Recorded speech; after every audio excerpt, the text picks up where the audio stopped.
Un disciple arabe des Nouvelles du Qatar ne mit pas fin à l'histoire de la corruption de Tamim Ben Hamad et de ses hommes, jusqu'à ce qu'elle revient.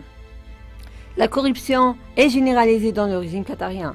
Le nouveau scandale pourrait représenter un séisme avec des répliques dans les couloirs de l'ONU à New York, selon le magazine américain Thinker. Le magazine américain confirme que l'enquête sur les précédents cas de corruption du régime qatari révèle les mépris flagrants du Qatar pour les lois internationales et son utilisation de la corruption de façon permanente à l'attention des membres de la famille de Hamad et sa bande alignée sous le régime. Mais ce qui attire l'attention est selon le magazine américain. Même la stratégie anticorruption du Qatar semble plus corrompue.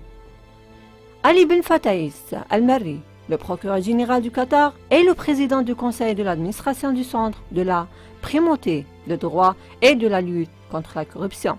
Basé au Qatar, il est le propriétaire de plusieurs propriétés d'une valeur supérieure à celle d'un fonctionnaire.